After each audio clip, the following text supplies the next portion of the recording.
புஞ்சை புளியம்பட்டி ஈரோடு மாவட்டம் traffic jam.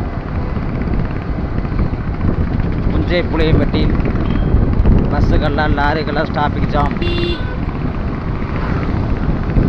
என்ன jam?